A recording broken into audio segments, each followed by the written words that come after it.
Es que es muy cierto. No se puede cuantificar humanamente en la Tierra la importancia de el Tíbet de la China, su división, su excelente comunión de fe, su desarrollo, los monjes, la familia, los animales que lo habitan y su historia. No se puede hablar del Tíbet sin primero priorizar la importancia de lo que es mantener una fe de conocimiento desarrollada, establecida y espiritualmente encumbrada. El por qué su líder vive en la India, problemas políticos, geopolítica metida en el territorio del Tíbet. Y a decir verdad, al ver al Dalai Lama, el último, todos saben cómo se eligen, cómo nacen, cómo se buscan los Dalai. Al ver el último tratando de presentar ante una cámara un fenómeno de pedofilia, saboreándose la lengua y la boca porque se le acercó un monje muy joven, y eso dio la vuelta al mundo. Pedofilia en el Tíbet. Qué cosa tan fea, qué drástico. Trataron de apagar las cámaras, las luces, trataron de que no se hablase en los medios de comunicación mundial, pero quedó una mancha en todas las personas en el planeta que observaron ese video. O sea, que ni el Tíbet está exento de ser una religión plutocrática, pero a la misma vez una religión de conflictos. Realmente aquellos que hemos leído y estudiado sobre el Tíbet, sobre los Dalai, en el año de 1624, el jesuita portugués Antonio de Andrade arribó a lo que más tarde se conocería popularmente como el Tíbet.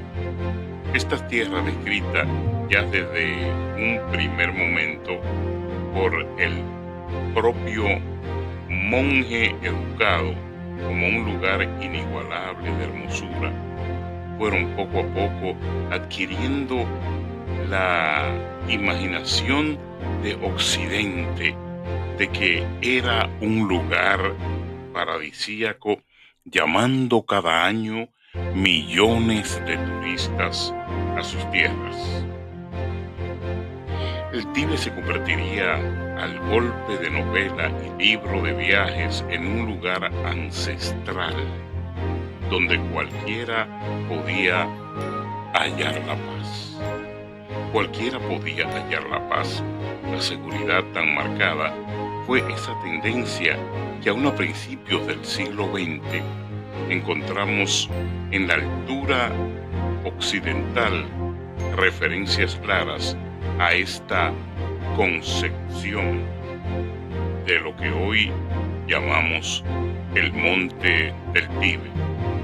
Novelas como La genial King de el Nobel Ruth Kalyan o la exitosa Horizontes Perdidos de James Holton son valiosos ejemplos de que esta proposición de llamar al Tíbet la montaña de la paz era muy válida al considerar que se veía como el techo del mundo, como un lugar idealizado, siendo el utópico Shangri-La que nos narraba Hilton en esa novela.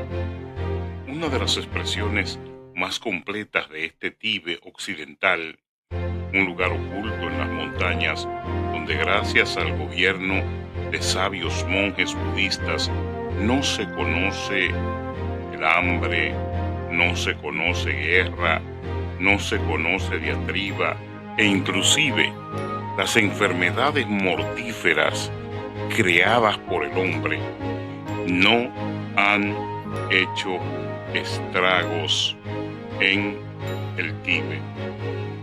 Un lugar oculto en las montañas donde gracias al gobierno de esos sabios monjes budistas, no se reconoce hambre ni sufrimiento, el odio o la confusión.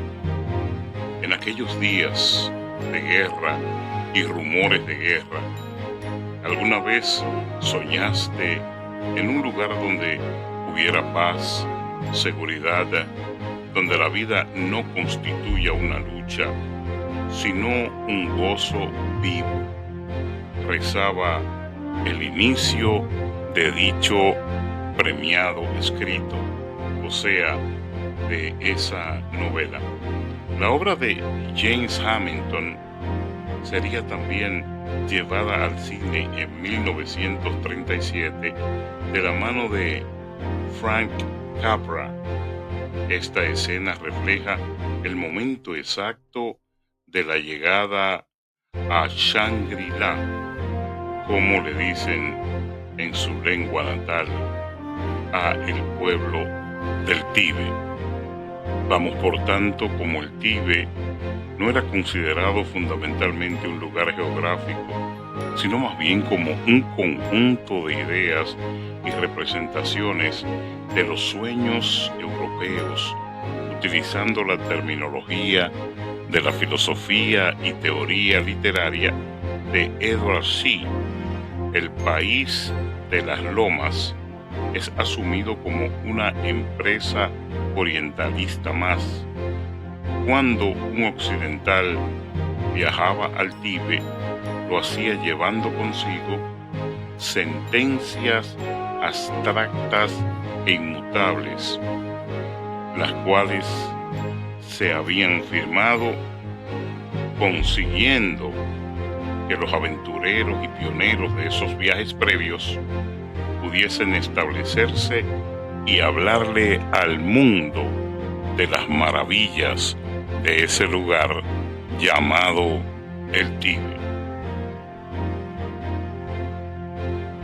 La escritora y periodista Alexandra David Neal, que al llegar a Lhasa en 1924 afirmaba: el Tíbet presenta todas las características de las tierras maravillosas descritas en las historias bíblicas.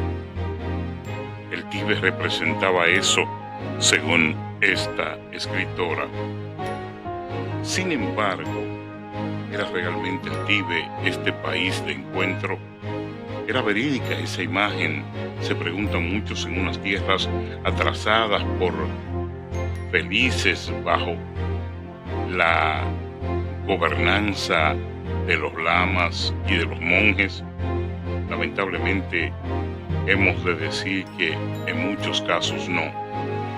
Donde los novelistas occidentales veían paz y serenidad, los campesinos tibetanos solo encontraban explotación y miseria a sus alrededores.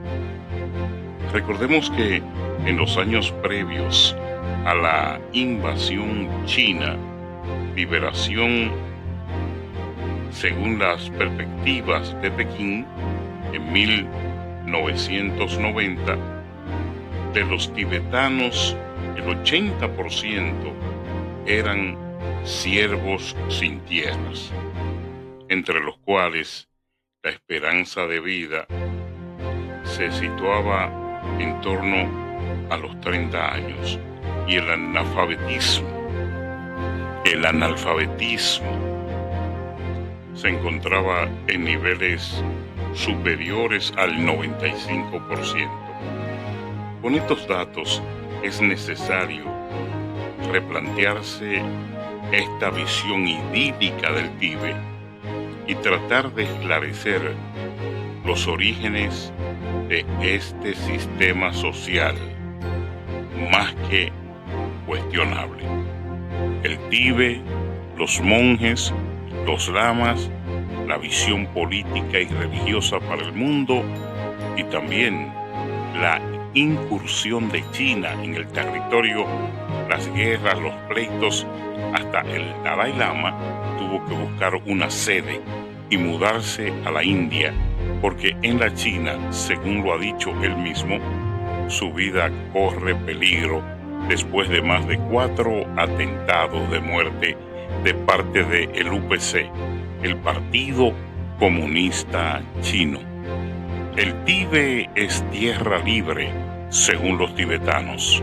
El Tíbet es tierra proscrita, según la China, donde todavía existe la esclavitud, la falta de economía, de educación, de desarrollo y la atención de los monjes como propiamente debe ser, dice el gobierno chino. O sea que, leyendo y entendiendo este tipo de narraciones, nos damos cuenta de que la problemática en la geopolítica mundial no ha dejado un solo pedazo de la tierra en el cual no se presente conflicto, no se presente división, no se presente vicisitud y no se presente luchas y negocios políticos.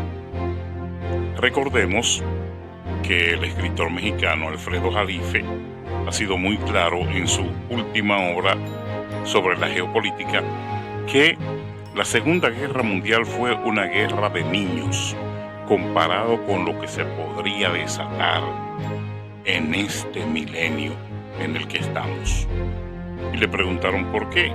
Y dijo, mirando a Putin, mirando a Xi Jinping, mirando al guerrerito de Corea del Norte, el señor Kim Jong-un, mirando al presidente de Rusia, Vladimir Putin, mirando al presidente de Estados Unidos, Donald J. Trump, mirando lo de la incordancia evolutiva en un sistema de gobierno inmanejable, el gobierno terráqueo planetario, es imposible que esta combinación de intereses entre petróleo, divisiones humanas, continentes, políticas regionales, no termine haciendo implosión total, incluyendo a Irán, Arabia Saudita, incluyendo a los países del Golfo Pérsico, Afganistán,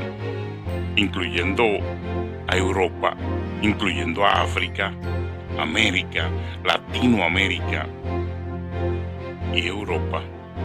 Es imposible que el contexto, decía Jalife, tal y como está dado ahora mismo, porque eso debió haber cambiado, pero no, se mantiene la misma lucha, los mismos intereses, se mantiene el corretaje de bolsa económica, se mantienen los paraísos offshore, se mantiene la indisciplina, la política, la mentira, la corrupción.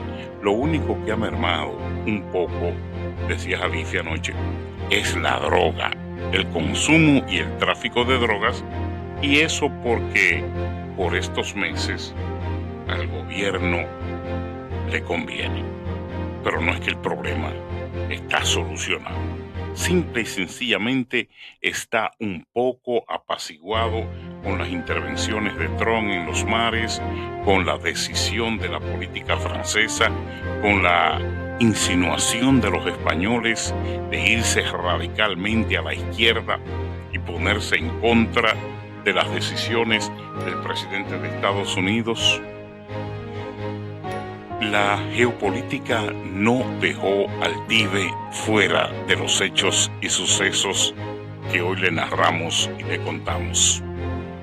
Pero nosotros, como evangélicos, como cristianos, personas en este hemisferio que conocemos a Jesucristo y defendemos su obra, su voluntad, y queremos ser siempre fieles a lo que Él nos dejó en la tierra, para que seamos buenos seres humanos, para que seamos mejores personas, que entendamos que el dolor, la necesidad, el acopio, la protección, la educación, la sanidad es un compromiso de todos nosotros, no de unos ni de otros solamente, sino de todos como familia humana sobre esta tierra. Esa es la historia de los monjes, parece interesante, ¿eh? Parece interesante. Yo voy a seguir indagando y leyendo porque siempre, desde que estaba en la época de estudios, entendía un poquito lo que sucedía en el Tíbet y decía, sería bueno ir al Tíbet un día. Sería bueno invitar a un par de amigos a agarrar una mochila y viajar a Kuala Lumpur o viajar a la zona más cercana donde se pueda subir a la montaña con el permiso de China. Usted sabe que si viaja va a tener que volar en aviones que van a aterrizar en territorio chino. Y luego de pedir el permiso, hospedarse en un hotel allá y comenzar a traer parte de la vida del Tíbet hoy, en este 2026. Ore porque si Dios nos manda, allá vamos. Allá vamos y veremos de primera mano lo que está pasando en el Tíbet. ¿Y por qué tan pocas noticias? ¿Por qué tanto ocultamiento? ¿Por qué tanta falta de acción? Si el Tíbet también existe. Que Dios te bendiga y gracias por escucharnos. Radio Espiritual Mundial, César a la Antigua, desde la ciudad de Nueva York, en vivo para ti a esta hora. Gracias por estar con nosotros. Gracias por compartir también con la gente que nos sigue en todas las plataformas digitales en la internet.